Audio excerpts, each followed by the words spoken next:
नमस्कार साथियों, स्वागत है आपका कुचामन ऑनलाइन क्लासेस के इस डिजिटल प्लेटफॉर्म पर।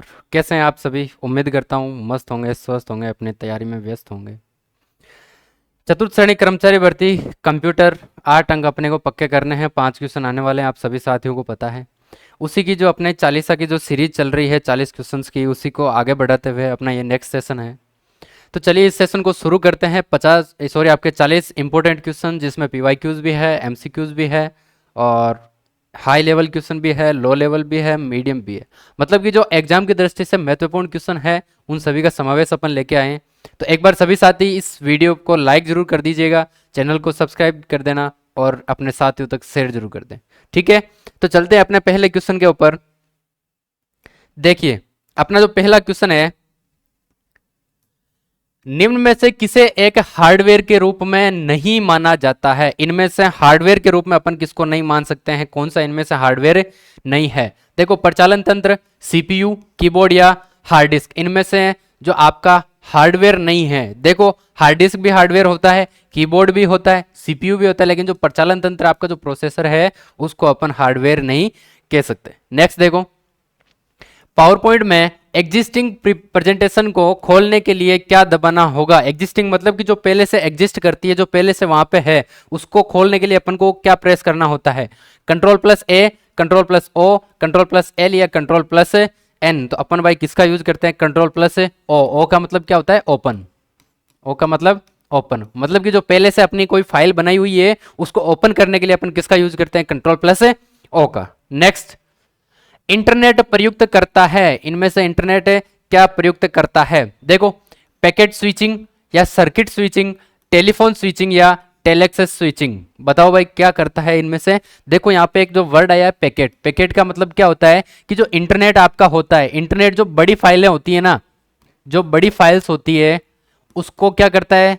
जो भी उसके पास, जैसे मान लो कि आपकी फाइल है 200 GB की फाइल है आपके पास, 200 GB की फाइल आपके पास है, उसको वो क्या करेगा कि छोटे छोटे पैकेट के अंदर कन्वर्ट कर देगा, छोटे छोटे पैकेट को, जिसको अपन बोलते हैं चंक्स। क्या बोलते हैं उसको? चंक्स। तो बड़ी फाइल जो होगी, बड़े डेटा को छोटे पैकेट में कन्वर्ट करके और उसको आगे भेजता है। तो ये किसका प्रयुक्त करता है भाई? पैकेट स्विचिंग का। ठीक है, नेक्स्ट, डोमेन नेम के पीछे डॉट के बाद आने वाले आखिरी भाग को क्या कहा जाता है? जो आपका डोमेन नेम होता है, उसके अंदर जो डॉट लगा होता है, डॉट के जो पीछे का भाग होता है, आखिरी का जो भाग होता है, उसको अपन क्या कहते हैं? Top level domain, email, DNS या पत्ते के लिए सेल। देखो, डीएनएस आप सभी को पता है डोमेन नेम सिस्टम होता है, ईमेल आपका इलेक्ट्रॉनिक मेल हो गया, पत्ते के लिए सेल नहीं होगा, तो आंसर क्या हो जाएगा आपका? Top level domain. उसको अपन क्या बोलते हैं? Top level domain. नेक्स्ट देखो, बग क्या होता है? ये वर्ड आपने पहले सुन रखा होगा, कोडिंग के अंदर होता है बग। बग का मतलब क्या होता है? देखो, स्टेटमेंट होता है या कंप्यूटर प्रोग्राम त्रुटि होती है, सिग्नेचर होता है या 2 और 3 दोनों होते हैं। बग देखो, कोडिंग जब की जाती है, प्रोग्रामिंग जब की जाती है, ठीक है, ये चीज याद रखना, जब कोडिंग की जाती है तो उसके अंदर आने वाली जो एरर होती है, उसके अंदर आने वाली जो एरर होती है, उसको अपन बोलते हैं बग। कोडिंग के अंदर जो एरर आएगी उसको बोलते हैं बग। और उस एरर का जो सॉल्यूशन होता है, उस एरर का जो अपन सॉल्यूशन करते हैं, ठीक है, उसको अपन बोलते हैं डीबगिंग। डीबगिंग मतलब कि बग को हटाना या एरर को हटाना, उसको अपन क्या बोलते हैं? डीबगिंग बोलते हैं। ठीक है, नेक्स्ट देखो, इसमें हो जाएगा आपके कंप्यूटर प्रोग्राम त्रुटि। ऑपरेटिंग सिस्टम का क्या काम होता है? ऑपरेटिंग सिस्टम नाम से पता चल जाएगा आपको। ऑपरेट का मतलब किसी चीज को चलाना है, किसी चीज को ऑपरेट करना। तो ऑपरेटिंग सिस्टम का देखो, सी भाषा के प्रोग्राम को मशीनी भाषा में बदलना नहीं होता है। असेंबली भाषा के प्रोग्राम को मशीनी भाषा में बदलना, ये भी नहीं होता है। सिस्टम के हार्डवेयर और सॉफ्टवेयर भागों को संभालना क्या करता है कि जो सिस्टम है, सिस्टम के अंदर जो हार्डवेयर एंड सॉफ्टवेयर है, उनके दोनों के बीच में समन्वय स्थापित करने का काम कौन करता है? आपका ऑपरेटिंग सिस्टम करता है। ठीक है, इनमें से कौन कंप्यूटर हार्डवेयर के रूप में वर्गीकृत नहीं है? इनमें से कंप्यूटर का हार्डवेयर कौन सा नहीं है? माउस, मॉनिटर, हार्ड डिस्क या डीबीएमएस? बताओ भाई क्या होता है? देखो, माउस आपका हार्डवेयर है, सभी को पता है। मॉनिटर भी आपका क्या है? हार्डवेयर, स्क्रीन हार्डवेयर आती है। हार्ड डिस्क भी क्या है? लेकिन जो आपका डीबीएमएस है, डीबीएस मतलब डेटाबेस मैनेजमेंट सिस्टम। डीबीएस की फुल फॉर्म क्या होती है? Database management system. ठीक है। डेटाबेस मैनेजमेंट सिस्टम क्या होता है कि जो आपके पास डेटा है उस डेटा को एक मैनेजमेंट करने का सिस्टम होता है। जैसे एसक्यूएल आती है, एसक्यूएल के अंदर डेटाबेस बनाया जाता है। एसक्यूएल मतलब स्ट्रक्चर्ड क्वेरी लैंग्वेज। ये एक लैंग्वेज होती है, प्रोग्रामिंग लैंग्वेज, जिसके अंदर न्यूमेरिकल डेटा को अपन क्या करते हैं, एक मैनेज करने के तरीके के रूप में उसको उपयोग में लेते हैं। ठीक है। तो जो डीबीएमएस आता है आपका, ये क्या नहीं है, हार्डवेयर नहीं है, ये क्या है, एक सॉफ्टवेयर है, एक जैसे प्रोसेस होती है। इसके लिए अपन को एसक्यूएल की जरूरत होती है, पाइथन की जरूरत होती है, जावा की होती है, जावा स्क्रिप्ट की होती है। तो ये लैंग्वेज यूज करके अपन क्या बनाते हैं, डेटाबेस मैनेजमेंट सिस्टम बनाते हैं। नेक्स्ट देखो, एमएस ऑफिस का एक्सेल प्रोग्राम किस काम में आता है? जो आपका एमएस एक्सेल है ये किस काम में आता है बताओ? डेटाबेस बनाने के लिए, स्प्रेडशीट के लिए, ग्राफ के लिए, या ऊपर लिखित सभी से। डेटाबेस भी बनेगा आपका, स्प्रेडशीट भी बनेगा, ग्राफ भी उसमें अपन बना सकते हैं। तो आंसर क्या हो जाएगा आपका, ऊपर लिखे सभी। एमएस एक्सेल के किसी चार्ट में डेटा पॉइंट की वास्तविक वैल्यू क्या कहलाती है? एमएस एक्सेल के अंदर कोई भी अपन चार्ट बनाते हैं तो उसके अंदर जो डेटा पॉइंट की वास्तविक वैल्यू होती है, जो रियल वैल्यू होती है, उसको अपन क्या बोलते हैं बताओ? डेटा सीरीज, डेटा का लेवल, लीजेंड, या ग्रिड लाइंस, क्या बोलते हैं उसको अपन है? Data level. ठीक है। ग्रिड लाइन का मतलब क्या होता है? ग्रिड लाइन तो मतलब कि ये जैसे एक जालीनुमा जो लाइंस होती है, जो रो और कॉलम से मिलकर बनती है। एक्सेल के अंदर क्या क्या होती है आपकी? रो होता है और कॉलम होता है। ठीक है। ये वाली तो आपकी रो हो गई और ये वाली क्या हो गया आपके कॉलम। तो एक्सेल के अंदर अपन देखते हैं टेबल बनती है, टेबल के अंदर किससे मिलकर बनती है? ये रो एंड कॉलम से। ठीक है। उसको अपन बोलते हैं ग्रिड लाइंस। नेक्स्ट देखो, आप फाइलों को भंडारण कर व्यवस्थित करते हैं। आप जो भी फाइल बनती है आपकी, चाहे एमएस वर्ड में बनी है, चाहे एमएस एक्सेल में बनी है, पावर पॉइंट में बनी है, या कोई अन्य सॉफ्टवेयर के अंदर फाइल बनी है, उसको आप सेव कहाँ करते हैं, भंडारण कहाँ करते हैं? फोल्डर के अंदर, या यूनिट्स के अंदर, इकाइयों के अंदर, या इंडेक्सों के अंदर, या फिर सूचियों के अंदर? किसके अंदर करते हैं अपन उसको? एक बार जल्दी से कमेंट कर दो भाई। तो फाइलों का भंडारण अपन कहाँ करते हैं? फोल्डरों के अंदर। सभी फाइलों को अपन फोल्डर बना करके क्या करते हैं, उसको व्यवस्थित करते हैं। ठीक है। अगला क्वेश्चन देखो, कैश मेमोरी किन दोनों के बीच कार्य करती है? कैश मेमोरी किन दो के बीच में कार्य करती है? कैश मेमोरी आपको सभी पता है। देखो अपन मेमोरी के बारे में अगर पढ़ें तो आपको मैं पहले बता चुका हूं। सबसे पहले होती है आपकी प्राइमरी मेमोरी, फिर होती है सेकेंडरी मेमोरी, और फिर आपकी आती है कैश मेमोरी। ठीक है। कैश में मैंने आपको बताया था कि ये क्या करती है, ये एक तो सबसे तेज मेमोरी होती है। अगर आपसे पूछ लिया जाए कि सबसे तेज मेमोरी कौन सी होती है, तो सबसे तेज आपकी कौन सी हो गई? कैश मेमोरी होगी। ठीक है। इसके अलावा ये क्या करती है कि ये थोड़े समय के लिए आपको सीपीयू से बाहर अपने ऊपर ले लेती है। थोड़े समय के लिए जो सीपीयू के ऊपर एक्स्ट्रा लोड आता है, जब आपका सीपीयू हैंग करने लगता है तो उसका लोड किस पे चला जाता है? आपका कैश मेमोरी पे। ठीक है। और जैसे आपका सीपीयू रिकवर कर लेगा तो वो अपना लोड वापस किस पे ट्रांसफर कर देगी? सीपीयू के ऊपर। ठीक है। तो कैश के बारे में थोड़ी सी ये भी चीजें याद रखना। अब बताओ ये किन दो के बीच कार्य करती है? तो देखो किसके? सीपीयू और रैम के बीच में। किसके बीच में काम करती है? सीपीयू एंड रैम के बीच में। एमएस ऑफिस का एक्सेल प्रोग्राम किस काम आता है? अभी अपने पढ़ा वही चीज हो गई, ऑल ऑफ देम। देखो ग्राफ भी बनता है, स्प्रेडशीट भी बनता है, और डेटाबेस भी बनता है। देखो एक शॉर्टकट की है एन, इसका उपयोग पावर पॉइंट में स्लाइड शो के दौरान क्यों किया जाता है? जो आपकी शॉर्टकट की एन है, इसका पावर पॉइंट के अंदर, स्लाइड के अंदर जो बनाते हैं उसमें क्यों किया जाता है? पिछले स्लाइड अथवा एनिमेशन में जाने के लिए? नहीं, अगले स्लाइड अथवा एनिमेशन में जाने के लिए। ठीक है। जो एक स्लाइड अपन यूज कर रहे हैं, इस स्लाइड से जो अगले वाली स्लाइड है उस पे जाने के लिए अपन किसका यूज करते हैं? एन का। ठीक है। इंटरनेट प्रौद्योगिकी में HTML का आशय क्या है? HTML बताओ भाई, HTML का मतलब क्या होता है? देखो एक चीज HTML, इसमें से आपको तीन चीजें याद कर लो, यहीं से आएगा क्वेश्चन, उसके बाहर कहां जाएगा? सबसे पहली चीज, इसकी फुल फॉर्म क्या होती है? आपकी हाइपर टेक्स्ट है, हाइपर टेक्स्ट है markup language, hyper text markup है लैंग्वेज। ठीक है। दूसरी चीज, इसका फाउंडर कौन है? आपका फाउंडर है आपके सर टिम बर्नर्स ली। कौन है आपके? Sir Tim Berners Lee. ठीक है। ये सर टिम बर्नर्स ली थे कौन? ये एक ब्रिटिश साइंटिस्ट थे। ये कौन थे आपके? British computer scientist, British computer scientist थे। ठीक है। तीसरी चीज अगर आपसे पूछे कि ये काम क्या आती है, तो ये तीसरी चीज आपके काम आती है वेबसाइट डिजाइन करने के लिए। वेबसाइट एंड वेब पेज जो आपके डिजाइन किए जाते हैं वो HTML में किए जाते हैं। ठीक है, तो ये इतनी चीज आप HTML से याद रखोगे। सबसे पहली चीज इसकी फुल फॉर्म क्या होती है, तो फुल फॉर्म हो जाएगी आपकी हाइपर टेक्स्ट मार्कअप लैंग्वेज। इसके फाउंडर कौन है, बनाया किसने, वो थे आपके सर टिम बर्नर्स ली, एक ब्रिटिश कंप्यूटर साइंटिस्ट थे। और तीसरी चीज कि ये काम क्या आती है, तो ये काम आती है आपकी website and web page design करने के लिए। ठीक है, तो आंसर क्या हो जाएगा आपका, हाइपर टेक्स्ट मार्कअप लैंग्वेज। ठीक है, नेक्स्ट देखो, नेक्स्ट है आपका .edu मतलब एजुकेशन, .email, .net और .government वगैरह एक्सटेंशन को कहते हैं कि जो भी फाइल होती है उसके पीछे जो .email या .education या .government लगता है, इनको अपन क्या कहते हैं बताओ। इनको डोमेन कहते हैं, सर्च इंजन कहते हैं, ईमेल कहते हैं या ब्राउजर कहते हैं। जैसे मान लो कि गवर्नमेंट की कोई वेबसाइट होगी, जैसे है दिल्ली पुलिस, तो उसके पीछे क्या लिखा होगा, दिल्ली पुलिस .gov, क्या लिखा होगा, दिल्ली पुलिस .gov। तो डॉट के बाद में जो लगा है उसको अपन क्या बोलेंगे भाई, डोमेन बोलेंगे। क्या बोलेंगे उसको, डोमेन बोलेंगे।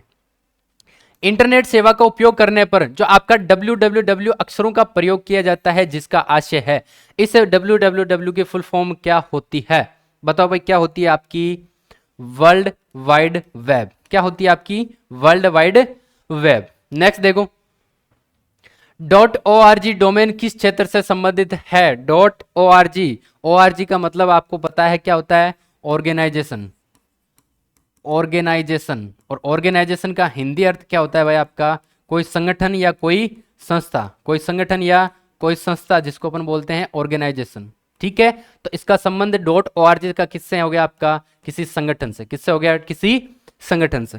ठीक है, नेक्स्ट देखो, ऑपरेटिंग सिस्टम जो एकल प्रोसेसर का उपयोग करके कई प्रोग्रामों को एक साथ चलाने की अनुमति देता है, उसको किससे संदर्भित किया जाता है। मतलब कि ऐसा ऑपरेटिंग सिस्टम जिसका उपयोग करके एक साथ बहुत सारे प्रोग्राम चलाया जा सकते, उसको अपन क्या बोलते हैं। एक वर्ड आता है आपके मल्टी, ये वर्ड सुना हुआ है मल्टी।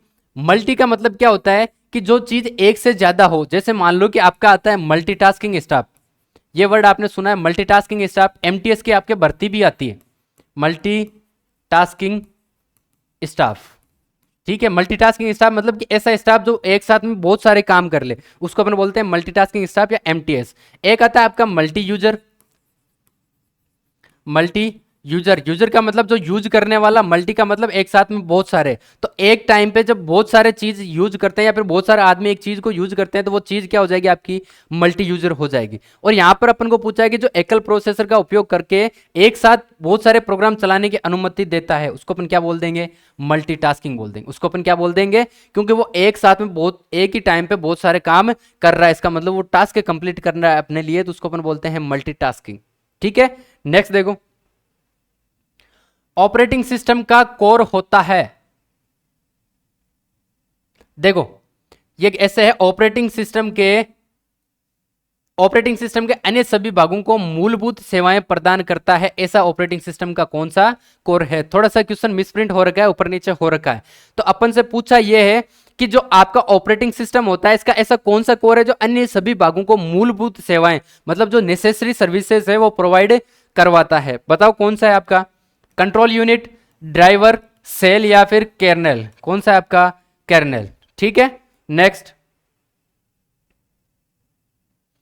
माइक्रोसॉफ्ट वर्ड में एंड की का उपयोग करने से प्रोसेसर कर्सर को अंत में ले जाता है। किसके अंत में ले जाता है भाई, आपका जो एंड की आती है आपके कीबोर्ड के अंदर। ठीक है, उसका उपयोग करेंगे किसमें अपन, एमएस वर्ड के अंदर। किसमें, एमएस वर्ड में। तो वो प्रोसेसर को जो आपका कर्सर है, कर्सर का मतलब जो आपने वो ऐसा होता है ना तीर का निशान वाला, इसको किसके अंत में ले जाके छोड़ती है, वो पेज के अंत में, फाइल के अंत में, डॉक्यूमेंट या लाइन के अंत में। किसमें, लाइन के अंत में। यहां पर लाइन लिखी हुई है, ये कर्सर यहां पर है, अगर अपन ने एंड प्रेस किया तो ये क्या चल जाएगा, लाइन के अंत में, एंड में चला जाएगा। नेक्स्ट देखो, निम्नलिखित में से कौन सा विकल्प प्रोसेस की गई सूचना को उपयोगकर्ता के लिए उपयोगी स्वरूप में रूपांतरित और प्रस्तुत करता है।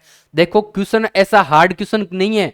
हिंदी के अंदर थोड़ा सा क्या है कि वो लैंग्वेज प्रोसेस होती है, लैंग्वेज में थोड़ी अपने दिक्कत होती है। ये पूछ क्या रहा है आपसे, सीधे से पूछ रहा है कि जो आउटपुट का काम करता है, रिजल्ट को बाहर लेके आता है, वो कौन सा डिवाइस क्या कहलाता है। मतलब कि जो आपके प्रोसेसर ने जिस सूचना को उपयोग किया है या फिर उसको प्रोसेस किया है, उसको उपयोगकर्ता के लिए बाहर लेके जाता है, उसको अपन क्या बोलते हैं? सीधी सी बात है कि जो प्रोसेसर है उसमें से जो सूचना को बाहर लेके आएगा उसको अपन क्या बोलेंगे? आउटपुट डिवाइस बोलेंगे। क्या बोलेंगे उसको? आउटपुट डिवाइस बोलेंगे। इसीलिए मैंने आपसे एक बार पहले भी बोला था कि कंप्यूटर के अंदर आपको क्वेश्चन अगर राइट करके आने हैं सारे के सारे, तो आप थोड़ी बहुत इंग्लिश कन्वर्ट करना सीख जाओ। हिंदी से थोड़ी सी इंग्लिश को कन्वर्ट करोगे, रूपांतरित मतलब कि कन्वर्ट कर रहा है सूचना को उपयोगकर्ता के लिए। कौन कन्वर्ट करता है? आपका आउटपुट करता है। नेक्स्ट देखो, वर्ड प्रोसेसिंग के लिए निम्न इकाइयों में कौन से संबंधित नहीं है? वर्ड प्रोसेसिंग के लिए निम्न यूनिट में से कौन सा नहीं है? बताओ। देखो, सेल्स, पैराग्राफ, कैरेक्टर या शब्द, ये चीज ध्यान रखना। ये भी एमएस वर्ड में होता है, ये भी वर्ड में होता है, कैरेक्टर भी, पैराग्राफ भी बना सकते हैं। लेकिन सेल किस में आता है? आपका एक्सेल में आता है। सेल किस में बनता है? आपका एक्सेल में। सेल क्या होता है? ये आपकी एमएस एक्सेल की टेबल है। ये वाला जो डब्बा है आपका, जहां पे रो और कॉलम दोनों आकर के मिलते हैं, इस डब्बे को अपन सेल बोलते हैं। और इसका एमएस वर्ड के अंदर कोई काम नहीं है। ये कहां पर बनता है? आपका एमएस एक्सेल के अंदर बनता है। आंसर क्या हो जाएगा आपका? सेल्स। ठीक है, नेक्स्ट देखो, एमएस एक्सेल को शुरू करने के लिए उपयोगी फाइल है। एमएस एक्सेल को शुरू करने के लिए, एमएस एक्सेल को आपको शुरू करना है तो इनमें कौन सी आपकी है? बताओ। ms.excel, ms.exe या excel.exe या excel.in। ये क्वेश्चन मेरे को पता है कि आप सभी कर सकते हो। देखो, यहां पर आपसे चाहे एमएस वर्ड पूछे चाहे एमएस एक्सेल पूछे, ठीक है, इनमें से कौन सा जो है कि आपके एमएस एक्सेल को शुरू करने के लिए जरूरी होता है? Run command window plus R होता है, उसके अंदर अपन क्या लिखेंगे कि ये शुरू हो जाए?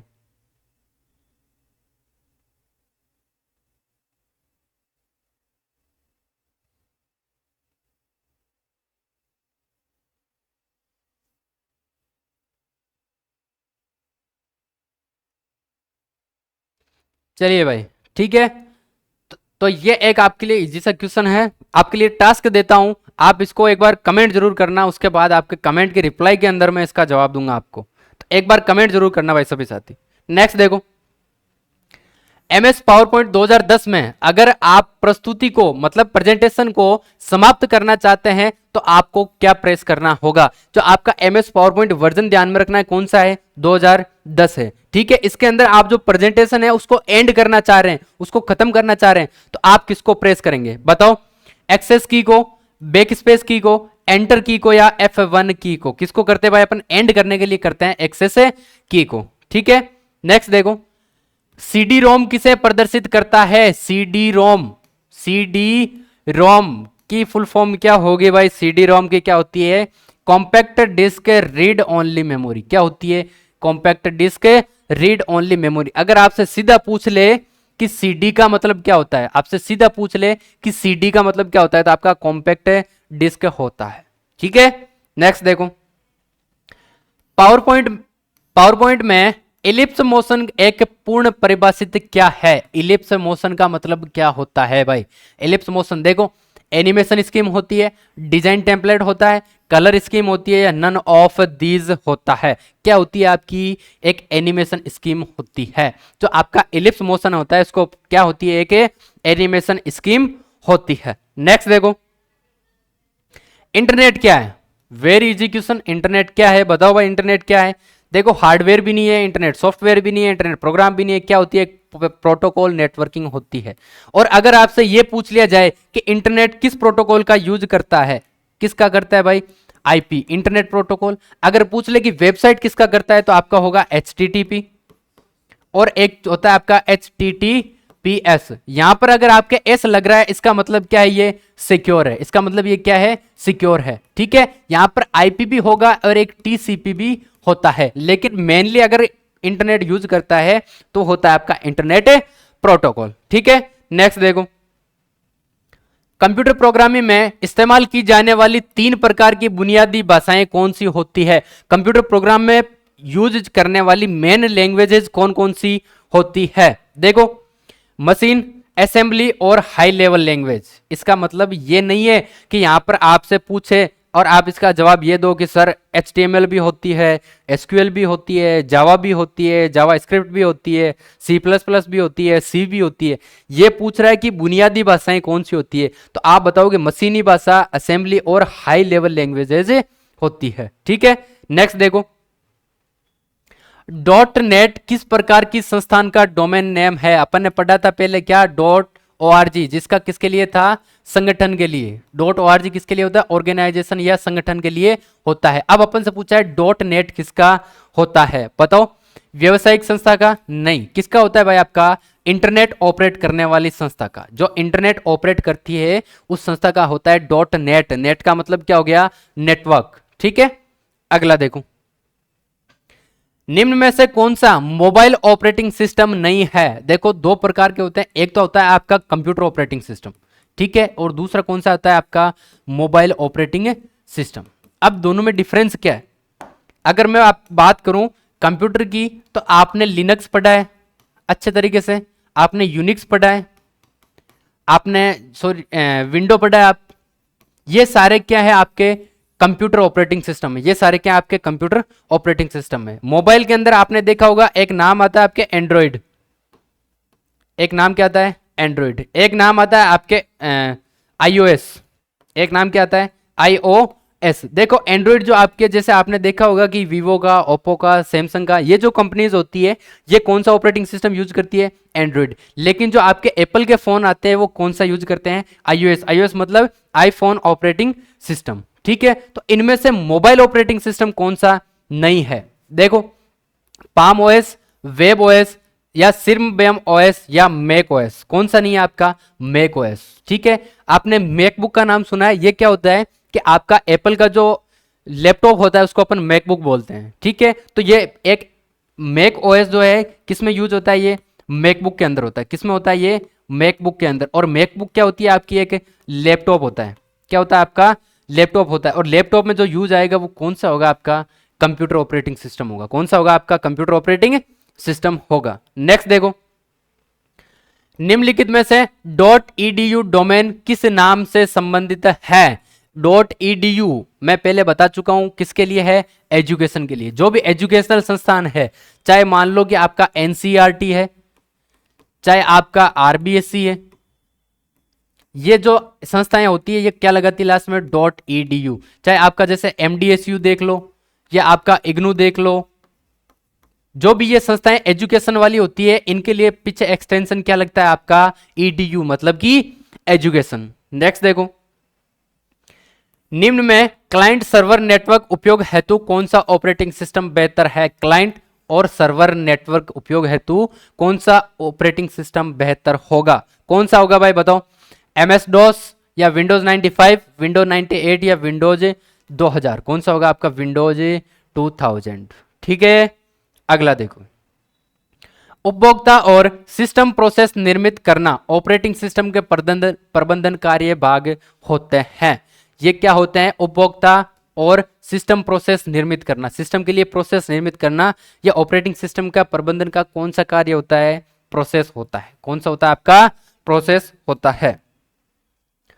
MS वर्ड में कंट्रोल प्लस राइट एरो का फंक्शन क्या है? देखो 4 एरो आते हैं आपके, 1 2 3 और 4। अब अगर आपसे पूछा है राइट एरो का, ठीक है, जब कंट्रोल के साथ में अपन राइट एरो का यूज करते हैं तो क्या होता है भाई, अगले शब्द पर ले जाता है। क्या करता है, अगले शब्द पर ले जाता। मान लो कि मैंने ये 5 लाइन लिख रखी, ठीक है, अब मेरा कर्सर यहां पर है, ठीक है, अब मैं क्या करूंगा, कंट्रोल के साथ में राइट करूंगा तो ये एक अक्षर आगे चल जाएगा, फिर कंट्रोल के साथ राइट एरो करूंगा तो एक अक्षर, अगर मैं लेफ्ट करूंगा तो यहां पर है ये एक पीछे आ जाएगा और पीछे आ जाएगा।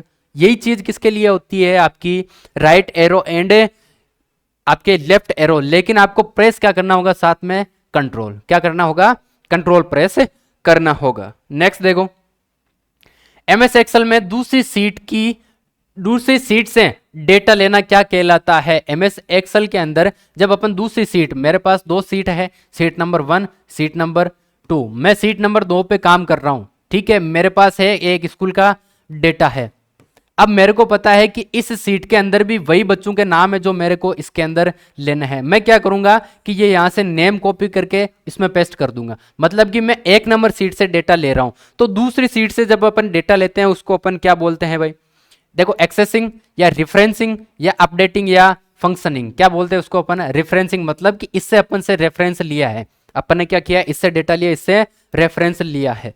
नेक्स्ट देखो, एमएस वर्ड के साथ कार्य करते समय कौन सा विकल्प फाइल मेन्यू में उपलब्ध नहीं होता है। एमएस एक्सेल में जब अपन कार्य करेंगे तो इधर ऊपर टॉप में आपके ये पेजेस बने हुए होते हैं, सबसे पहला कौन सा होता है आपका, फाइल। अब इस फाइल के अंदर इनमें से कौन सा नहीं होता है, देखो प्रिंट प्रीव्यू का, सेव का, हेडर एंड फुटर का या सेव एज का, किसका नहीं होता है आपका, हेडर एंड फुटर का। ये किस में होता है आपका, इंसर्ट मेन्यू के अंदर। कौन से मेन्यू में होता है ये, इंसर्ट मेन्यू के अंदर। नेक्स्ट, एमएस एक्सेल में हम छिपा नहीं सकते, हम किसको हाइड नहीं कर सकते इनमें से, एमएस एक्सेल के अंदर अपन किसको छिपा नहीं सकते हैं, देखो रो पंक्ति को, कॉलम को, या ए या एंड बी दोनों को, या रेंज को, किसको नहीं छिपा सकते अपन, रेंज को नहीं छिपा सकते अपन को। जो आपका रो होता है, जो पंक्ति होती है उसको भी हाइड कर सकते हैं, कॉलम को भी कर सकते हैं, लेकिन रेंज को नहीं कर सकते।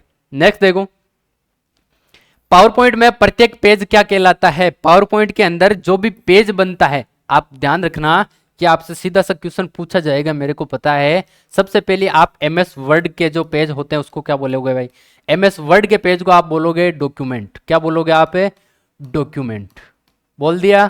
फिर आपसे पूछेगा कि एमएस एक्सेल के क्या बोलोगे भाई, एमएस एक्सेल का जो पेज होगा उसको आप क्या बोलोगे, उसको अपन बोलेंगे, एक तो बोलेंगे स्प्रेडशीट, क्या बोलेंगे, स्प्रेडशीट, और दूसरा अपन बोल सकते हैं उसको वर्कशीट, दूसरा अपन उसको क्या बोल सकते हैं, वर्कशीट। तीसरा आपसे पूछेगा कि एमएस पावर पॉइंट के अंदर क्या बोलोगे, तो उसको अपन क्या बोलेंगे भाई, स्लाइड बोलेंगे, उसको अपन क्या बोलेंगे, स्लाइड। तो ये तीनों के याद रखना है एमएस ऑफिस के, कि एमएस वर्ड का जो पेज होता है उसको अपन डॉक्यूमेंट बोलते हैं, एमएस एक्सेल का जो पेज होता है उसको अपन क्या बोलते हैं, स्प्रेडशीट या वर्कशीट, और जो आपका एमएस पावर पॉइंट का होगा उसको अपन क्या बोलेंगे, स्लाइड बोलेंगे, क्या बोलेंगे उसको, स्लाइड।